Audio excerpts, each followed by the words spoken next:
Библийн бааtruуд чимээгүй цаг үргэлжилж байна. Өнөөдөр хамтдаа Мосегийн амьдралаас илүү гүнзгий суралцгаая. Гэтэл 3:12 Тэгэхэд тэр би чамтай заавал хамт байна.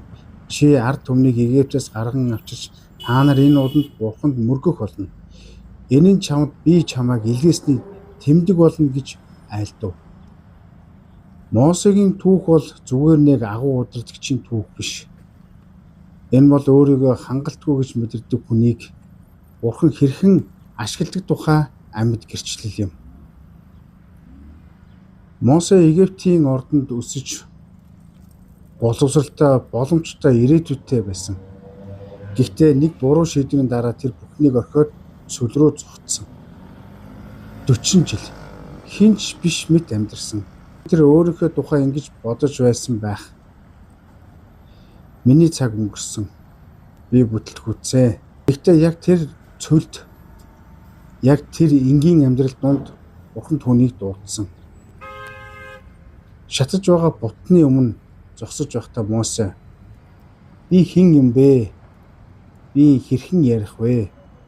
Хүмүүс надад итгэхгүй. Тэр өөрийн сул талуудыг маш сайн мэдэж байсан. Гэхдээ Бурхан нэг ч удаа чи чадна гэж хэлээгүй. Харин би чамтай хамт байна гэж хэлсэн. Бурхан бидний чадварыг голчлон хайдаггүй. Тэр бидний бэлэн байдлыг хардаг нэгэн.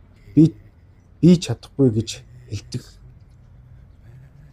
Бурхан би чадна гэж хэлдэг. Би сул гэж хэлдэг. Бурхан миний хүч хангалттай гэж хэлдэг. Мосегийн зан чанарыг харуул тэр даруй байсан. Тэр эргэлздэг байсан. Асуулт асууж айж усан. Гэхдээ хамгийн чухал нь тэр дуулууртай байсан. Айдас нь алга болоогүй. Гэхдээ итгэл нь айдсаас илүү том болсон. Тиймээс тэр алхсан. Тэр фараоны өмнө зогссон. Улаан тэнгисийн өмнө зогссон. Тэр гайхамшигыг өөрийн хүчээр биш Бурхантай хамт байснараа харсан. Бидний Бурхан чамайг дуудаж байна. Чиний сул тал саад биш. Харин ч заримдаа тэр сул тал Бурханы хүч илрэх боломж юм. Чи төгс байх шаардлагагүй. Чи бэлэн байх л хэрэгтэй. Өнөөдөр өөрийнхөө бодлыг ажиглацгаая. Би чадахгүй. Би хангалттай биш ээ. Би айж байна. Эдгээр бодлоод орж ирэх үед зүгээр нэг сөрөө зогсохгүй. Сольж сур. Бурхан надтай хамт. Би ганцаараа биш. Түүний хүч надад хангалттай гэж алхам хийгээрэй. Бурхан чамайг том зүйл биш, дараагийн зөв алхамд дууддаг юм аа.